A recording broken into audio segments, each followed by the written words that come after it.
I was just sharing with our guest, State Representative Lance Clow, that um, that there was a columnist, and he's a redheaded guy. He's got really good hair, and he's a columnist. He writes for a number of the newspapers around the state. And last week, he referred to this ballot measure, HJR 5, which of course would be a constitutional change in Idaho, as an obscure ballot measure. And it may have been even a week ago, but it appears that because of all the discussion on it, that it is anything but obscure any longer. And we've had a lot of people wherever I've gone who've been asking me, what do you think? And I thought, well, I'm going to ask somebody who's actually in the midst of all of this, because as a member of the state legislature, it would impact him. And then I dropped a line the other day to a fellow by the name of Matthews, who said he gave a presentation. He said Lance gave a presentation at Kiwanis the other day, and so I thought, oh, I'll talk to you. Uh, so All right. I want to thank you for coming in, first of all. You're very welcome, Bill. Right off the top, this thing has been criticized as being somewhat of a power grab by legislators. But gosh, wasn't it the legislature in the beginning that created these state agencies this would curb with their regulating power? Well, the history of this goes back a long way. First of all, the legislature writes laws. The executive branch executes the laws, basically, and the judicial branch resolves the differences of opinion between people and the Constitution about the various laws. And many years ago, and I'm not sure where, I think it was back in the 70s to early 80s, the legislature adopted the IDAPA, which is the Idaho uh, rules that establish how administrative rules are governed and set up.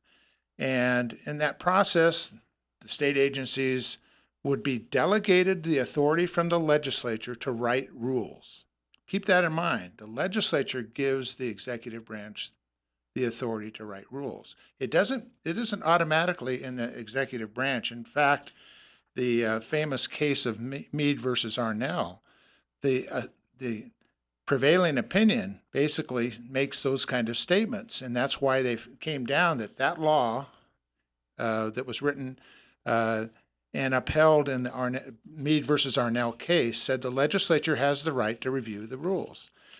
The law that was originally written did say the terminology, and I'll try and find it right here, um, that they may reject, amend, or modify by current resolution of the legislature.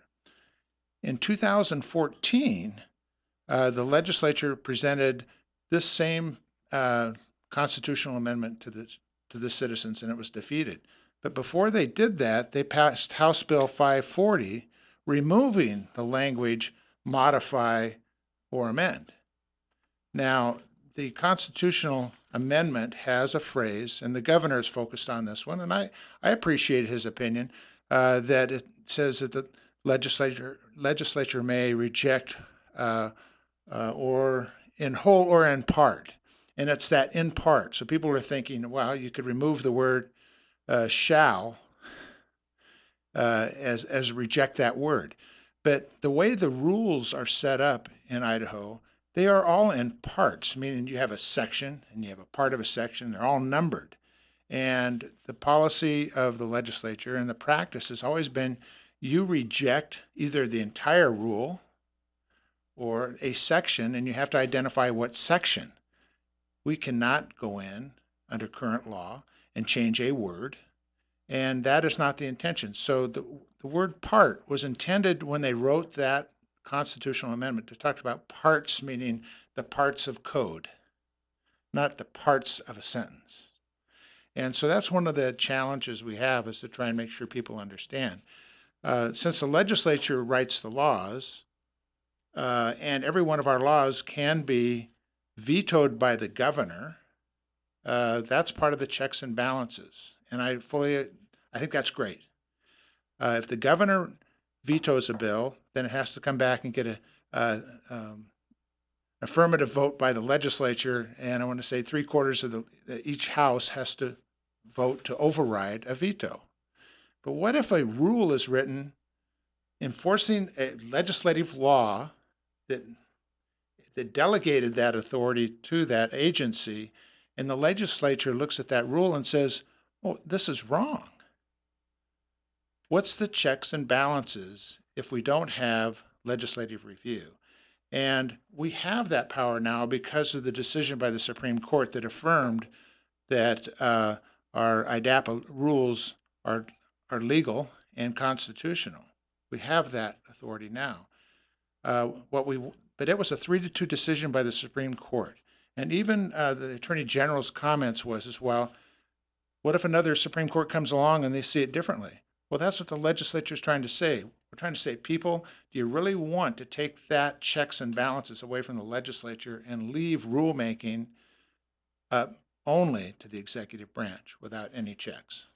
And I understand, some of the arguments that the people opposed have been making, but the legislature has created these regulatory agencies because the executive branch couldn't in the first place. So you created them. I guess, that it's the old line, giveth and taketh away.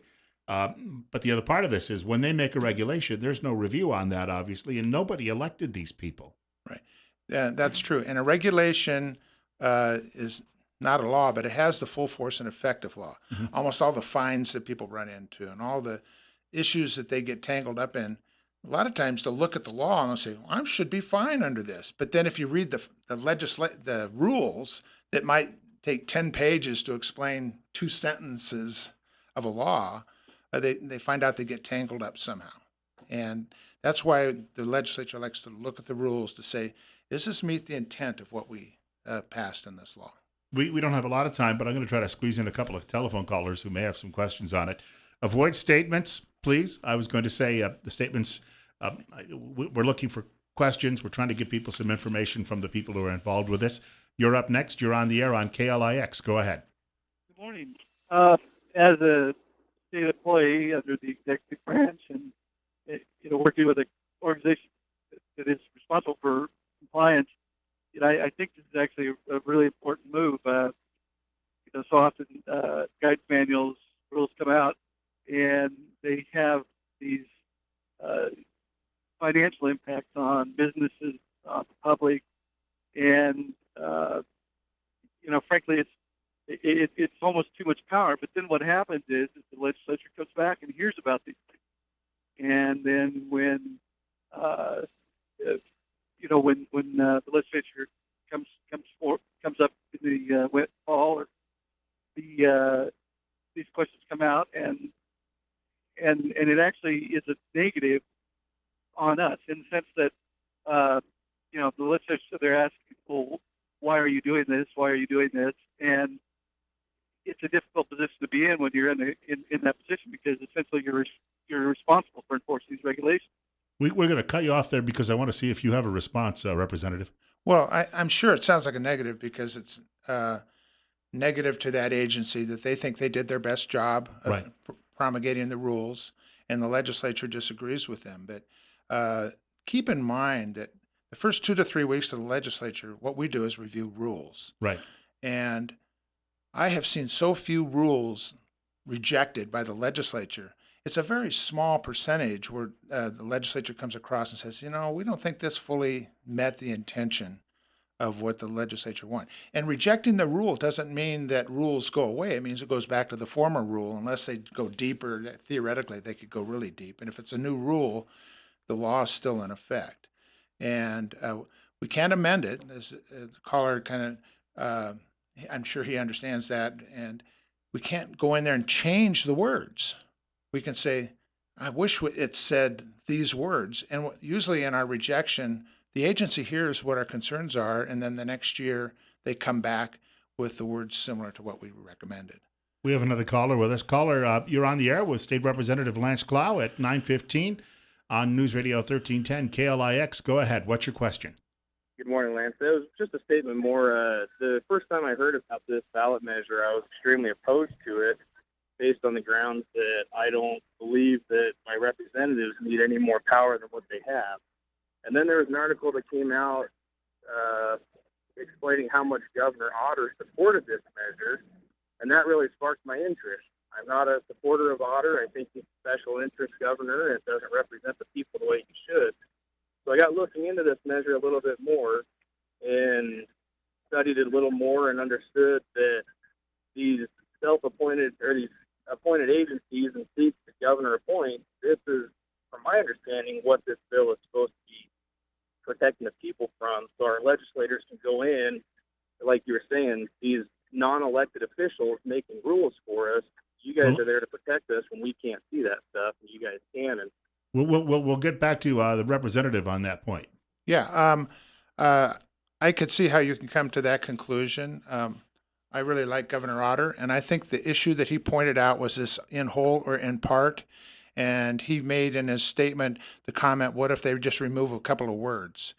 And our argument is, and I struggled with that 2 years ago, that phrase, until we changed the laws and I talked to people and they described to me that in part, we're talking about parts of the rule, not parts of a sentence. And obviously, this is where the attorneys have a lot of fun. And that's one of the things the Attorney General said as well. We don't need to reject them. If there's a problem, you can always go to court. You as an individual, is that what you want? You want it to go into a rule and not have an opportunity to make a comment and fix the rule, and then your only resolution is to go to court. Got about a minute in this segment. Is there anything that you think that the public should know that we haven't touched upon? Well, one quick comment. One of the things that the Attorney General mentioned and others have, so, we voted on this 2 years ago. Okay, I would like everybody to think about people that are on the ballot today that ran on the ballot 2 years ago and lost. Should they be entitled to run again? I say yes. We're bringing this back because 2 years ago there was almost no information on this and it lost by less than 1%. Right. So it's just back on the ballot because we wanted to do a better job of explaining it. People do change their minds, and I think we're seeing some of that going on here. And public views on things change from time to time too, as well, right? So if you ever wanted to, 15 years from now, make a change, you could go back to another ballot measure. We have that ability throughout all of this. That's correct. So. And when they complain about legislators trying to grab power, I think the other argument is there, well, they have control over all of you every couple of years too. Well, it's a power that we already have to write the law. It's a delegation of authority we gave to the agencies to write the rules, and we're retaining the ability to check those rules to make sure that they didn't exceed their authority. Well said. I want to thank you for coming in, of course, and from what I understand, this will become, I think, one of the biggest issues probably for a lot of folks outside of the legislative and presidential race on this ballot this year. I think there's going to be a lot of high attention paid to this. I think so. And for those of you who haven't already voted, get out there and make your best choice. Thank you. In fact, if you haven't voted yet, just to remind you, the whole idea of this segment was to give you that information so that you might make a better decision. 20 minutes after 9 o'clock, 32. Bill Colley with you as well on News Radio 1310, KLIX, and NewsRadio1310.com.